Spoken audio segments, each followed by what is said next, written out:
Okay. Well, that is one of the other things, is that a while back had this discussion with my sister. And she had said she wished she had the opportunity to go to a baseball game with our father, which the boys got to do, the girls didn't. Oh yeah, and there's nothing better than to take something that you can't do anything about and focus on it with the singular purpose of feeling bad. So what I did there was I said, well, he had transitioned years ago, and at the time I had this wonderful thought of sharing a lot of his baseball memorabilia with her, that I would share some of that with her. And I wrote her a note telling her that I could feel our father with me as I was preparing this and sending it off to her. And then I hear a conversation about, after Jerry had transitioned, how Esther had these thoughts and said, where did that come from?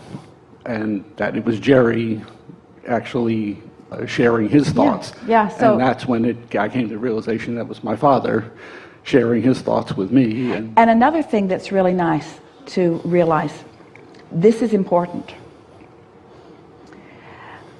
When those thoughts come to you, it's not only because someone is thinking them and you're picking up on them. That's for sure happening. But the timing of it is really, really important, because he's presenting that thought to you in a precise moment that he knows that if you take action right then and there, in other words, if in that moment that's when you make the call, you're going to rendezvous with this other person when she's in a vibrational place that she's going to be receptive to it. You see what we're getting at?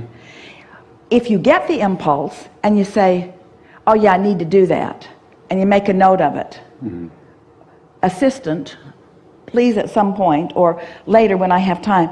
Sometimes, even though you received the inspiration and it was really on point and exactly the perfect thing, if you put off the response to it, you might not get the result from the other person, because they're usually not stable in their vibration like you are. Okay. This is important. Did you hear it? Timing is everything. Timing is everything, because everything is happening now.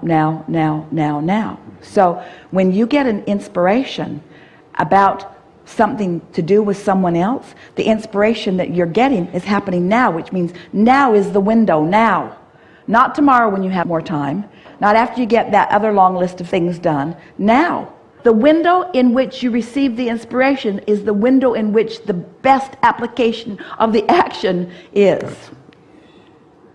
That's good to know, isn't it? Very good to know. So as you follow through on those impulses, when you get an impulse to call someone or text someone or contact someone, do it then, not later. That's the window. But if you don't do it then, because you've got other things that are going on, other things that make you believe that now isn't the time that you can do it, sometimes then when you follow through, you don't get the results that you hoped for, and then you don't trust your own guidance. Then you think, oh, well, I'm sure my inner being told me to do that, and that didn't turn out well. And we say, yeah, your inner being encouraged you to do it now, not later. Today, when she's in a good mood, not tomorrow when she's in a bad mood. Yeah. Okay. And in relation to that, we spoke once before about wanting to be more open to the non-physical and source and all the infinite intelligence. But think about the conversations that we've just been having. That's what that all is, being open to it. So now don't turn it into a lackful thing by wanting more of it than you're getting. Okay, where I was going is that I wanted to say, this is more about my relationship with myself. Always. Always. Everything is. Everything is only about that. Even if you're looking for love in all the wrong places and looking for somebody else to validate you, it's still about that. It's always about your relationship between you and you. Sometimes your inner being knows that you're likely to get what you want by visiting with this person. Your inner being isn't saying, go to a hole in the mountain and sit there and wait for instructions. That's not what your inner being is saying. In other words, you receive all kinds of inspiration. And when you think about it, how nice is it that all of you are connected to all kinds of source energy? all who have the big picture in mind. And as more and more of you are following your natural impulses, isn't it logical that more and more of you are going to have more delightful and glorious co-creative experiences? When we say we're all in this together, we're not kidding at all, you see. So your singular work is to make as certain as you can in any moment in time that you're all right.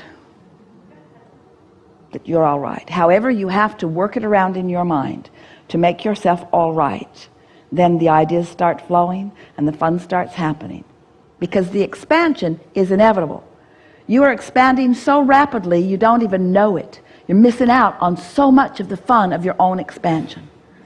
But when you're conscious, cognitive, aware in every moment that it's all right, that it's all right, now the richness of the ideas, the tapestry of the world, the comments of the people, the beautiful aspects of so much that is around you, you're realizing. We think it's really nice when you want to feel good, and so you plan for something like this voyage, and you make sure that you're here, and you do your best not to miss the boat, and you expect more than you usually do, maybe, that the components of this time together will give you more satisfaction. It's the whole reason that you come. You're looking for more fun and more clarity and more satisfaction. But we want you to feel that way on the brink of every moment, not just on the brink of a voyage, on the brink of every conversation, not just on the brink of a conversation with those that you've carefully gathered around because you're controlling the conditions and you know it's most likely to feel good under these conditions.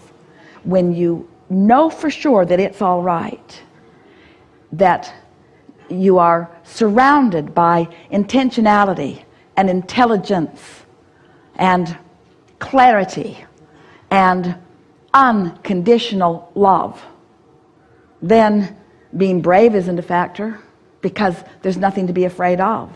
And being smart isn't a factor because you have access to infinite intelligence. And being at the right place at the right time doesn't matter because you always are at the right place at the right time. Then you begin living as you were born to live. And when you look at the little ones, that's still where they are. A lot of them are still there. Don't try to teach them otherwise. Let them show you how good it feels to know your worthiness, your it's all rightness. Yeah. Enough? Wonderful. Yeah. Wonderful. Thank Yeah. you so much. Yeah.